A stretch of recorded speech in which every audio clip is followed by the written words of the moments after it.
Welcome student, स्वागत है आप सभी का हमारे यूट्यूब चैनल पे। और आज की क्लास में हम लोग ऑब्जेक्टिव पैटर्न क्वेश्चन डिस्कस करेंगे और उनमें से वो प्रश्न डिस्कस करूंगा जो आपके मॉडल पेपर के अकॉर्डिंग इम्पोर्टेंट हैं। जो मॉडल पेपर स्टेट बोर्ड ने जारी किया है डेट इज़ टोटली रिलेवेंट, उसी से होगा, अलग से कुछ नहीं होगा, उसी के अकॉर्डिंग होगा जो पेपर में क्वेश्चन आया था और किस प्रकार से प्रीवियस ईयर क्वेश्चन है डिजाइनिंग किया हुआ है वो। तो पहला क्वेश्चन क्या है, देखो मैं फर्स्ट ऑब्जेक्टिव टाइप जो है, आपको एक कोई भी रिएक्शन दिया रहेगा R इक्वल टू के A⁻², B⁻−1, C⁻3। अब ये क्वेश्चन दिया रहेगा आपको, इस प्रकार से एक अभिक्रिया रहेगा और R जो होता है इसका मतलब होता है रेट, इसका मतलब होता है रेट, यानी कि हिंदी में जिसको बोलते हैं हम लोग दर, हिंदी में क्या बोलते हैं, दर। और इस प्रकार से एक गिवन इक्वेशन रहेगा, दिया रहेगा। फिर आपसे जो प्रश्न पूछा जाएगा इसमें ये पूछा जाएगा इस अभिक्रिया की कोटि क्या है, इस अभिक्रिया की कोटि क्या है, मतलब कि दिए गए समीकरण से आपको बताना है इसकी कोटि क्या है, अभिक्रिया की कोटि क्या है, यानी कि जिसको इंग्लिश में हम लोग ऑर्डर बोलते हैं। तो आपसे पूछेगा अभिक्रिया की कोटि क्या है। बहुत इजी होता है, लेकिन जब आपको ये छोटी छोटी चीज़ें भी नहीं पता होता है तो आप इसका आंसर नहीं कर पाते हो। तो देखो इस प्रकार की क्वेश्चन जब होगा तो इसमें कुछ नहीं करना है, इसकी पावर जितना होती है ना, घातांक, इसकी सांद्रता की जो पावर होती है, जैसे +2, फिर यहाँ पे -1 +3, तो ऐसे ऐड कर दो आप, तो क्या होगा 2 3 5 में से गया 4, तो ये इसकी कोटि क्या हो गई 4।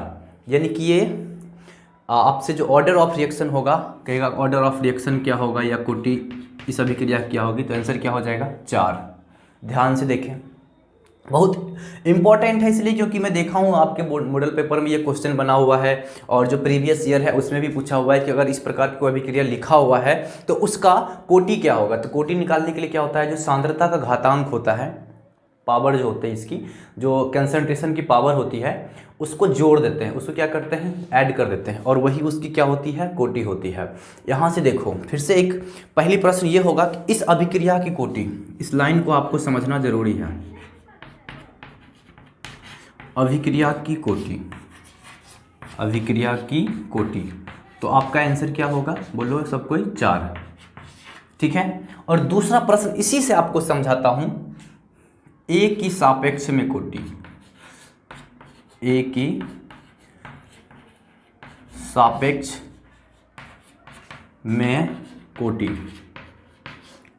अब ये लाइन आपको समझना जरूरी है। देखो ये जो सापेक्ष वर्ड होता है स्टूडेंट, ये इंपॉर्टेंट है, ये बहुत इंपॉर्टेंट है। सापेक्ष का मतलब क्या होता है, देखो ए की सापेक्ष पूछेगा तो ए पे जो भी पावर होता है, ए पे जो पावर होता है, ए की सापेक्ष पूछ रहा है, ध्यान से देखिए, ए की सापेक्ष पूछ रहा है, तो ए की सापेक्ष मतलब हुआ ए पे कितना पावर है, तो ए पे कितना पावर है 2, तो इसकी कोटि क्या हो जाएगी 2। आपको समझ में आ रहा है। प्रश्न इस प्रकार से बनेगा कि एक की सापेक्ष में क्या कोटि होगी, अभिक्रिया की कोटि क्या होगी, तो इसकी कोटि क्या हो जाएगी 2। फिर आपसे ये पूछा जाएगा, ध्यान से देखें, बी की सापेक्ष,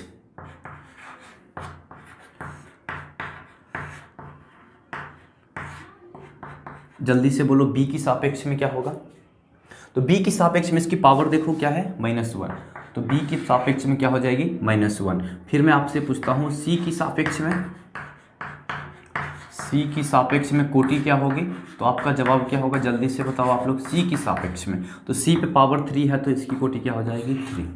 समझ में आ रहा है। तो ये एक ऑब्जेक्टिव पैटर्न क्वेश्चन है, अभिक्रिया की कोटि पूछेगा तो आपको सबको जोड़ देना है, उसके बाद आंसर करना है। लेकिन अगर उसी प्रश्न में आपको ये पूछ ले कि इनमें से ए की सापेक्ष की कोटि क्या है, तो ए के रिस्पेक्ट में अगर ए के पूछे तो ए का जो पावर होता है वही उसकी क्या होती है, कोटि होती है।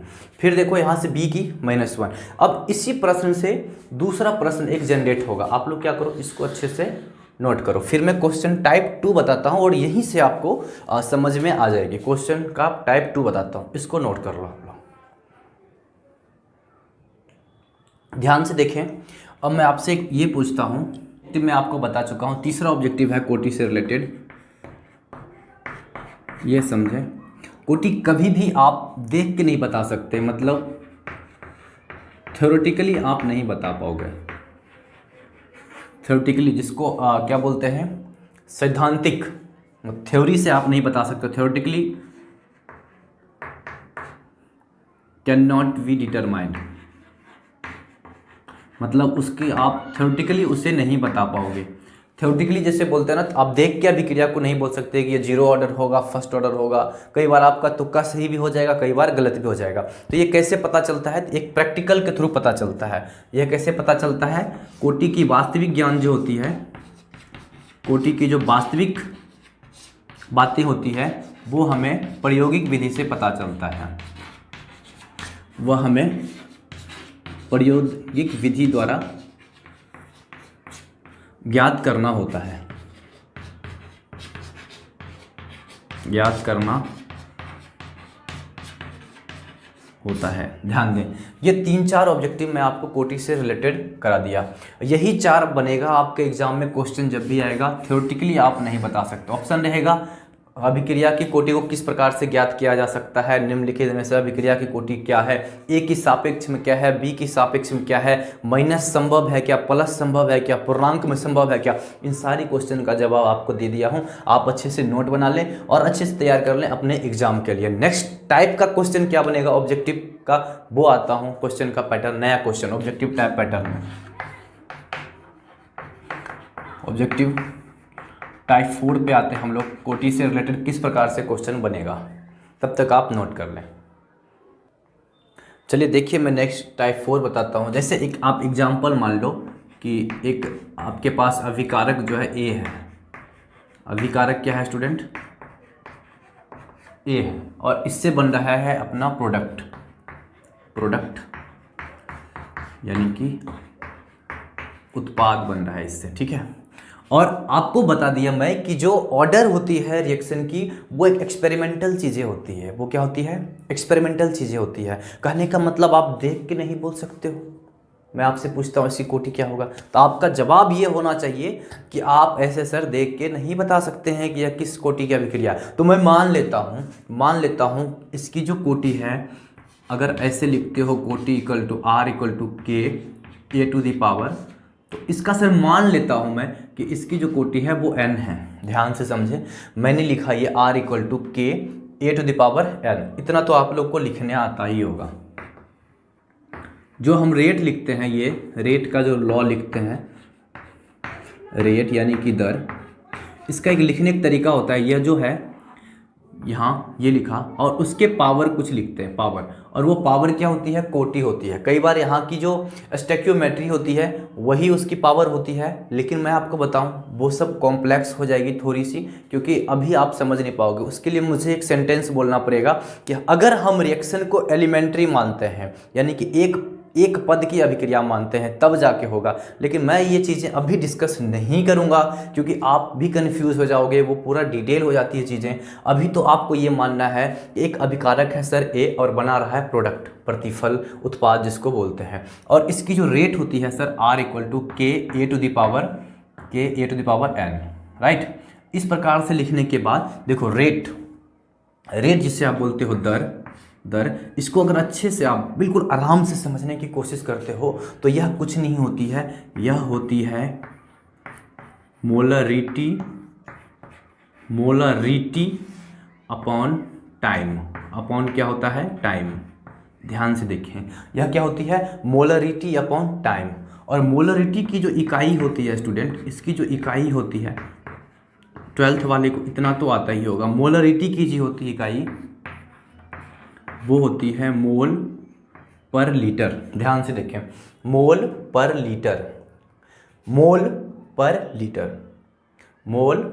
लीटर इसकी इकाई। और समय t को आप लोग, समय यहाँ पे मैं मान के चलता हूँ सेकेंड।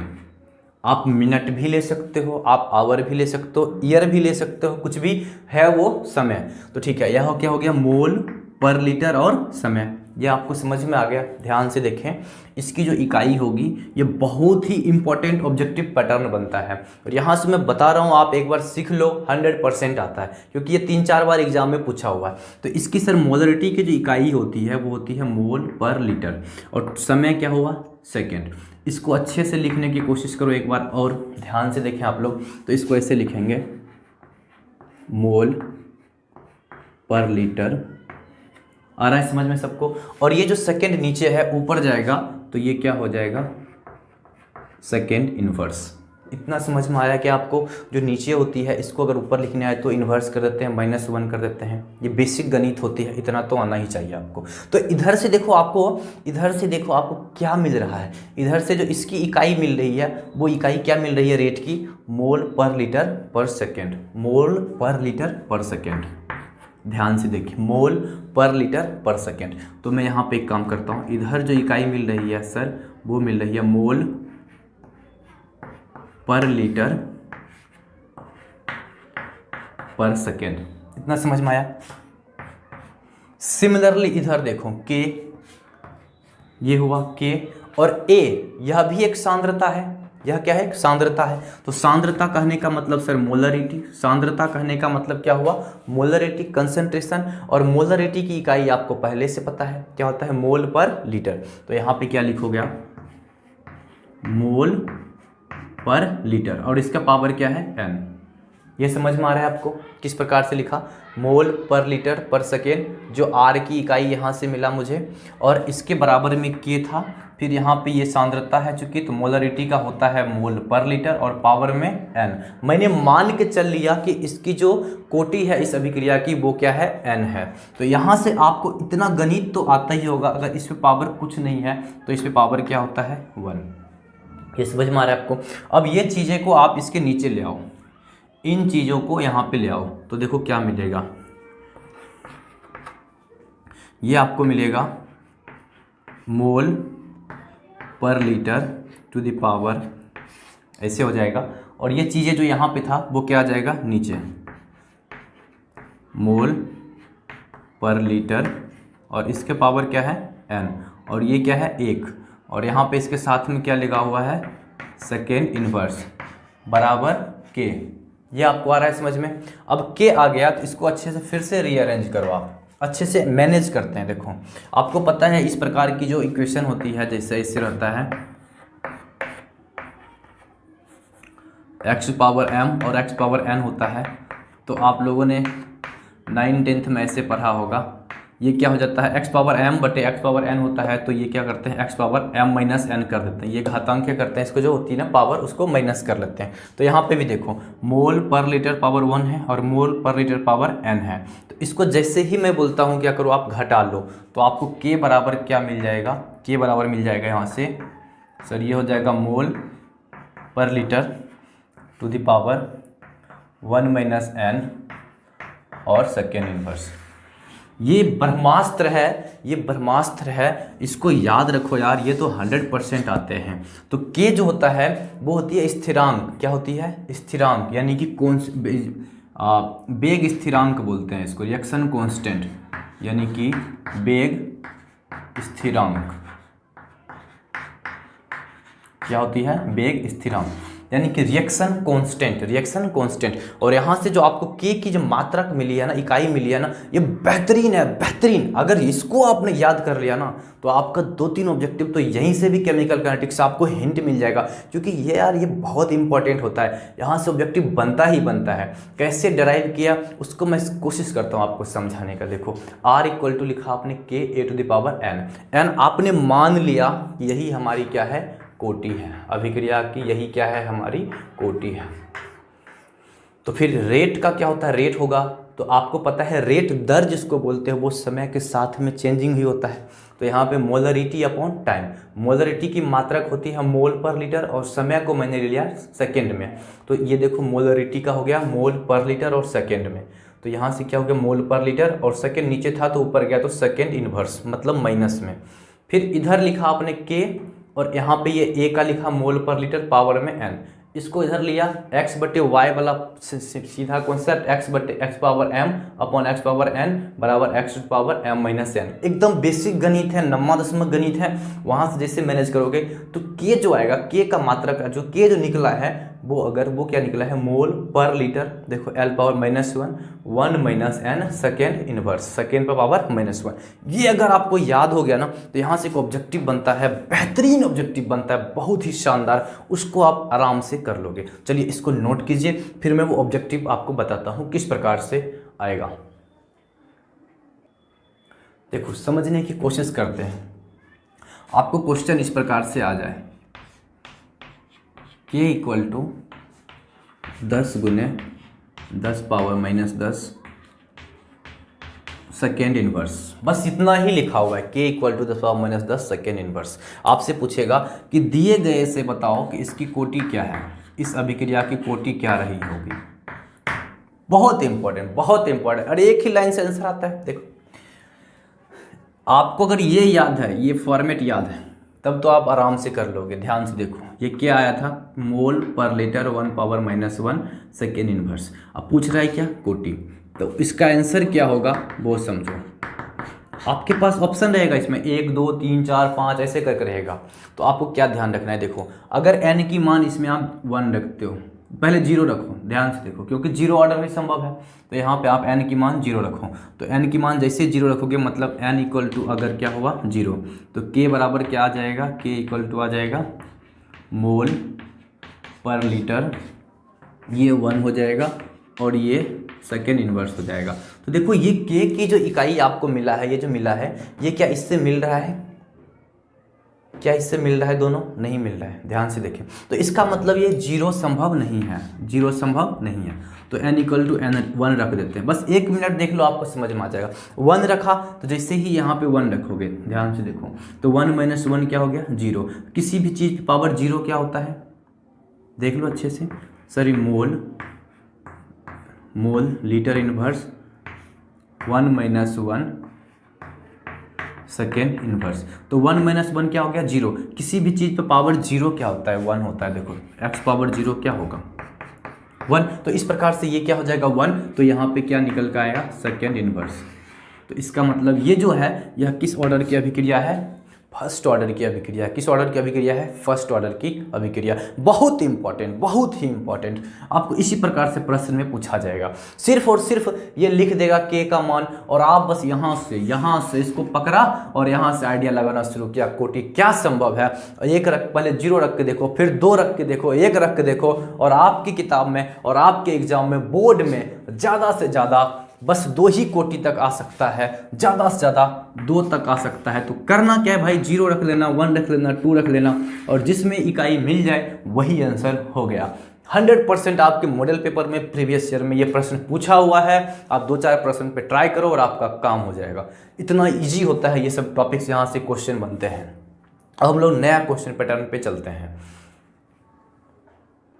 चलिए, ऑब्जेक्टिव क्वेश्चन 5 नंबर पैटर्न क्या होता है, आपको ये देखो। इस चैप्टर का क्वेश्चन नंबर 5 पैटर्न क्या होगा। आपसे ये पूछेगा, ये दिया हुआ इक्वेशन है, इसमें से ये पूछेगा यह जो k की मान है, यानी कि k सर जो आपने लिखा है, यानी कि वेग स्थिरांक जो लिखा है आपने, वेग स्थिरांक या रिएक्शन कांस्टेंट, या क्या रिएक्शन कांस्टेंट, वह किस बात पे निर्भर करती है, वह किस बात पे निर्भर करती है, यही प्रश्न होगा। निर्भर किस पे करती है, आपके एग्जाम में आएगा, डायरेक्ट प्रश्न आएगा। वेग स्थिरांक किस बात पे निर्भर करती है, वेग स्थिरांक किस बात पे निर्भर करती है, निर्भर करती है। ध्यान से देखो, सबसे पहला पैटर्न इससे अगर बनता है तो वो क्या, r equal to k a to the power x है b। पहले इसका पूछेगा k की डिफिनीशन, k की डिफिनीशन क्या होगी, यानी कि इसकी परिभाषा क्या होगी। बहुत ईजी, ये बहुत ही सिंपल होते हैं। कई बार आंसर देना इन चीज़ों का, इस प्रकार के क्वेश्चन का, और आपने शायद अगर अच्छे से पढ़ा होगा तो आपको आइडिया होगा कि कभी कोई भी चीज़ परिभाषित करने के लिए हम लोग कोशिश करते हैं कि यूनिट में ले लें, सिंगल यूनिट में ले लें, सिंगल में ले लें, एक वैल्यू का। जैसे करंट इलेक्ट्रिसिटी चैप्टर में भी हम लोग वहाँ पे इस प्रकार के डिफिनीशन पढ़ते हैं। तो यहाँ पे मैं समझाता हूँ, आप हर जगह समझने की कोशिश करते रहना। जैसे यह इक्वेशन है, अब आपको परिभाषित करना है k को। ध्यान से देखिए, किसको परिभाषित करना है, k को। तो आपके लिए एक बेहतरीन कॉन्सेप्ट होता है, क्या करना है आपको, k रिएक्शन की दर होती है, k क्या होती है, रिएक्शन की दर होती है जब सभी सांद्रता की मान 1 हो। क्या हो, 1 हो। बहुत ही इंपॉर्टेंट, देखो अब सब की मान 1 रख दो, यहाँ पे 1, 1, तो क्या हो जाएगा R इक्वल टू K 1 और 1। तो यह जो K हुआ वह किसके बराबर हो गया, रेट के बराबर हो गया। तो यही एक ऑब्जेक्टिव बनेगा आपको कि K को परिभाषित करने के लिए सांद्रता की मान कितना लेना पड़ता है, तो क्या होगा 1। K को परिभाषित करने के लिए आपको जो सांद्रता ध्यान रखना होगा वो कितना होगा 1। आगे समझ में आपको, ये चीज़ें एक इम्पॉर्टेंट हो गई। अब देखो इस नया क्वेश्चन जो बनेगा वो समझने की कोशिश करते हैं। K किस बात पे निर्भर करता है, K की मान किस बात पे निर्भर करता है। आपसे जो ऑब्जेक्टिव मिलेगा, पहला ऑब्जेक्टिव मिलेगा सांद्रता पे, दूसरा ऑब्जेक्टिव मिलेगा तापमान पे, तीसरा मिलेगा उत्प्रेरक पे और चौथा मिलेगा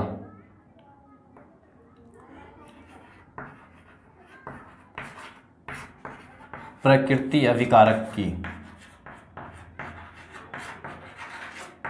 ध्यान दें, आपको ये 4 प्रश्न मिलेगा आपसे। पहला मिलेगा कि किस पे निर्भर करता है, यानी कि रिएक्शन कांस्टेंट यानी कि वेग स्थिरांक किस पे निर्भर करता है, सांद्रता पे, तापमान पर, उत्प्रेरक पर, अभिकारक की प्रकृति पर। अभिकारक की प्रकृति कहने का मतलब गैस है, ठोस है, द्रव है, या कौन सी उसकी अवस्था है, इन सब बातों पे। तो सबसे पहला आंसर इस पे भी निर्भर करता है। तापमान पे करता है, उत्प्रेरक पे करता है, प्रकृति पे करता है।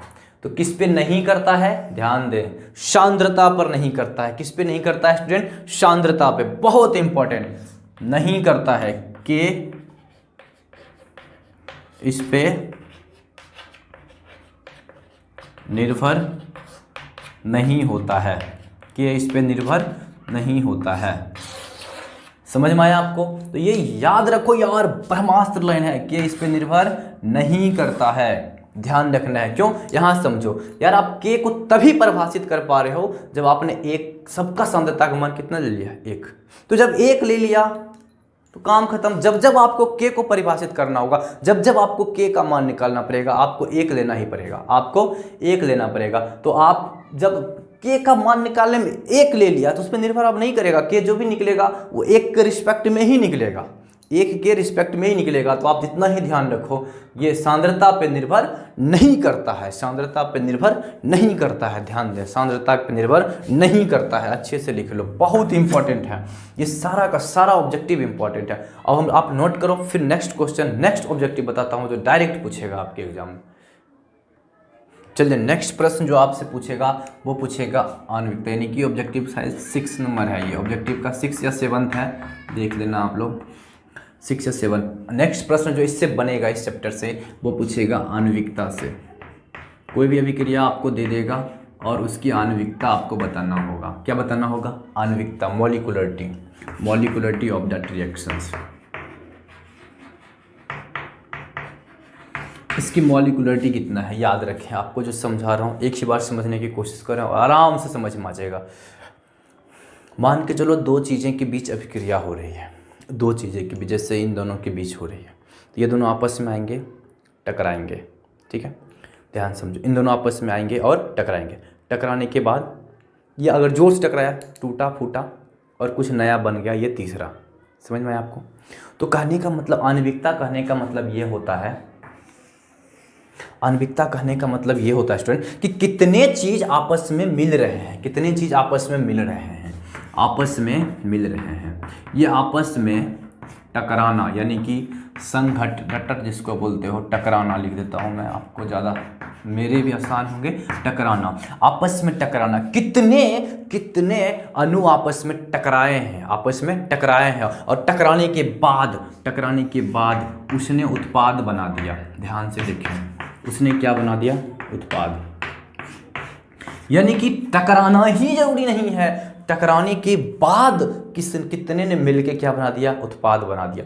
टकराना ही जरूरी नहीं है, 50 टकरा जाए उससे कोई मतलब नहीं है, लेकिन आपस में कितना टकराया और उसके बाद वो क्या बना दिया, उत्पाद बना दिया। वही जो नंबर जितना टकराया वही क्या कहलाती है, आणविकता कहलाती है। क्या कहलाती है, आणविकता कहलाती है। ध्यान से देखो, कितना आपस में टकराया जिसके बाद वो बनाया प्रतिफल, वही क्या कहलाती है, आणविकता कहलाती है। वही क्या कहलाती है, आणविकता कहलाती है। देखो आणविकता निकालना एक जो प्रोसेस है ना, वो थोड़ा सा जटिल होता है जब आप कॉम्प्लेक्स रिएक्शन की बात करते हो, यानी कि जटिल रिएक्शन की। लेकिन यहाँ पे ऑब्जेक्टिव आपको मैं समझा रहा हूँ, आपको ऑब्जेक्टिव में क्या करना है। देखो मैं आपसे ये पूछता हूँ, क्या किसी भी अभिक्रिया की आणविकता शून्य हो सकती है क्या? ध्यान दें, यह ऑब्जेक्टिव क्लास है जिसमें हम ये बच्चे को बताने की कोशिश कर रहे हैं जो डायरेक्ट एग्जाम में आता है और उनको समझ में आ जाए और उनका एग्जाम में पेपर अच्छा चल जाए। क्योंकि थ्योरेटिकली ये चीज़ें 1 घंटा लगती है पढ़ाने में, बहुत सारे प्रोसेस होते हैं, unimolecular reactions, bimolecular reactions, complex reactions. Complex reaction के लिए आणविकता डिफाइन करना पॉसिबल नहीं है। Everything is behind the board, उसे बताने की ज़रूरत नहीं है यहाँ, क्योंकि ये चीज़ें जो है सिर्फ और सिर्फ ऑब्जेक्टिव तैयार किया जा रहा है। तो देखो कितना आपस में टकराया जिसके बाद वो क्या बना ले, उत्पाद बना ले। मैं आपसे पूछता हूँ, क्या शून्य पॉसिबल है? जवाब दो, कोई शून्य पॉसिबल है क्या आणविकता? तो आपका जवाब होगा नहीं। अरे भाई कम से कम 1 रहेगा तभी तो प्रोडक्ट बनेगा, कम से कम 1 रहेगा तभी तो प्रोडक्ट बनेगा, 1 रहेगा तभी तो क्या बनाएगा, प्रोडक्ट। अब ये भी नहीं है तो प्रोडक्ट क्या बनाएगा, कम से कम 1 रहना चाहिए, तो शून्य संभव नहीं है। तो 1 संभव है क्या? जवाब दोगे यस सर। फिर मैं पूछता हूँ 2 संभव है क्या? तो जवाब दोगे यस सर। फिर मैं पूछता हूँ 3 संभव है? जवाब दोगे यस सर। फिर मैं पूछता हूँ 4 संभव है? जवाब दोगे नहीं सर। बस यहीं पे आपको रुकना है। बहुत सारी कॉन्सेप्ट है यार, ये सब चीज़ें आपको याद रखना क्या है, 1 संभव है, 2 संभव है, 3 संभव है, शून्य नहीं संभव है, 4 नहीं संभव है। इसका आंसर मैं समझाता हूँ। आपस में 3 चीज़ को आप टकराओगे। ध्यान से देखो, इधर से 3 बॉल को आप कभी कंसीडर करना, 3 बॉल, ध्यान से 2 बॉल ये और तीसरा। अब तीनों आपस में टकराएगा ना, तीनों आपस में टकराएगा तो आप इमेजिन करो वो दोनों आएगा ऐसे करके और एक हमारे तरफ से आएगा, ये कैसे आया, तो ये तीनों अच्छे से टकराएगा 3। लेकिन जब आपके पास 4 होगा तो देखो 2 उधर से आएगा और 2 इधर से जाएगा, तो वो चारों आपस में खूब अच्छे से नहीं टकराएगा जितना अच्छा से 3 टकरा रहा है। जितने अच्छे से 3, मेरे पास बॉल नहीं है वरना बताता, 2 उधर से आएगा 1 इधर से, तो ये बीच में जाकर आराम से बैठ जाएगा, वो जो जगह होगा दोनों के, तो उसमें 3 जो होगा ना बहुत बेहतरीन तरीके से टकराएगा। 3 जो होगा ना बहुत बेहतरीन तरीके से टकराएगा। तो इसीलिए कि आणविकता जो होती है वो 3 तक ज़्यादा संभव होता है। अधिक से अधिक कितना संभव है? 3। अधिक से अधिक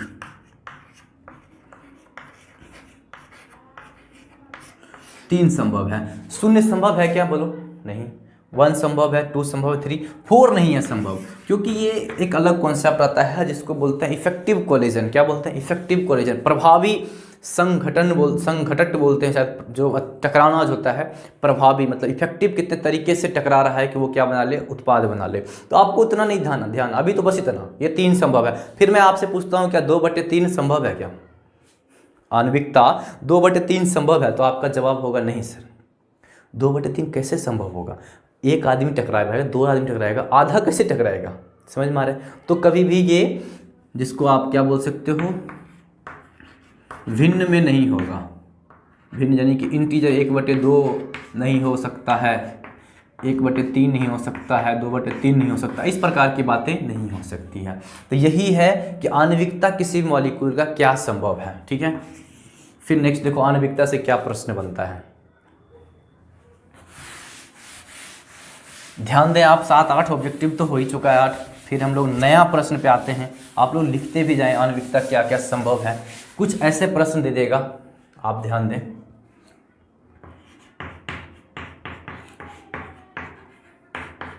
इस प्रकार से प्रश्न लिख दिया और ऐसे बोल दिया कि यह एक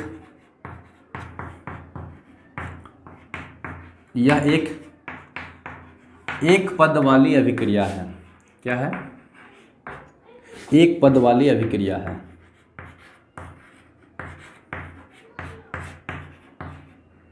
एक पद वाली क्या है, अभिक्रिया है। इसकी आणविकता बतावे।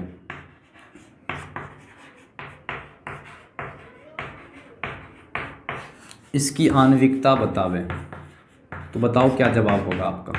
इसकी आणविकता देखो, जब यहाँ लिखा क्या है, 2, एक पद अगर हो, रिएक्शन कितना हो, एक पद। इसका कहने का मतलब क्या हुआ, उधर से दिया और इधर बन गया, उधर से दिया इधर बन गया, मतलब उसमें बीच में कोई और प्रोसेस नहीं हो रहा है सर, बीच में कोई प्रोसेस नहीं हो रहा है। तो यहाँ पे देखो क्या हो रहा है सर, 2 मोल HI आ रहा है, 2 मोल क्या आ रहा है, HI आ रहा है। HI का 2 मोल है, एक मोल इधर से आया और एक मोल इधर से आया, यह दोनों आपस में टकराया और जिसके फलस्वरूप ये बनाया, राइट। तो यहाँ से क्या पता चल रहा है, कितने मोल टकराया, 2। तो इसकी आणविकता क्या होगी, इसकी आणविकता क्या होगी, 2। समझ में आ रहा है आपको। तो अगर एक पद की अभिक्रिया है तो आप देख के बोल सकते हो, ध्यान से समझो, बहुत इंपॉर्टेंट लेना। अगर एक पद की अभिक्रिया है, लिखा हुआ रहता है एक पद की अभिक्रिया है, तो इसकी आणविकता क्या हो गई, 2, क्योंकि यहाँ पे 2 ही टकरा रहा है। और मैं अगर ये पूछ लेता हूँ आपको, NH4NO2 यह कितने पद की अभिक्रिया है, कुछ भी लिख दिया आपको यहाँ पे, तो आप बोलो कितना इसमें है, कुछ भी नहीं है, तो इसकी आणविकता क्या हो जाएगी, 1। इसकी आणविकता क्या हो जाएगी, 1 हो जाएगी। तो इसी प्रकार से आपको ध्यान रखना होगा किसी की आणविकता लिखने का। फिर मैं यहाँ पे आपसे एक और प्रश्न पूछ लेता हूँ, फिर आपको एक आइडिया लग जाएगा कि किसकी कितनी अभिक्रिया होती है। ये देख के आपको पता लग, इसमें एक चीज़ मेंशन रहता है हमेशा, एक पद वाली अभिक्रिया,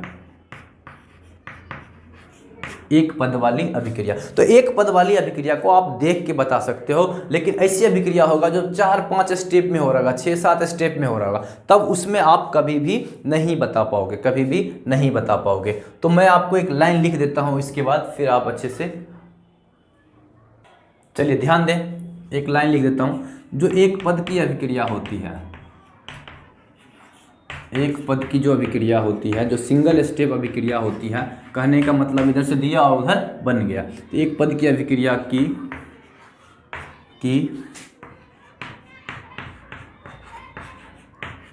आणविकता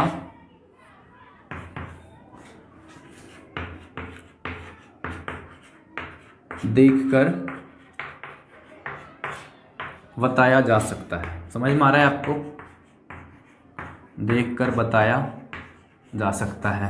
लेकिन वही मैं अगर बात कर लूँ जटिल अभिक्रिया की, यानी कि जो बहुत सारे मल्टीपल स्टेप में हो रहा है, तो उसकी आप आणविकता नहीं बता सकते हो। तो क्या हो जाएगा, जटिल अभिक्रिया की आणविकता, जटिल अभिक्रिया की आणविकता मतलब थ्योरेटिकल, यानी कि आप देख के नहीं बता सकते हो, थ्योरेटिकली या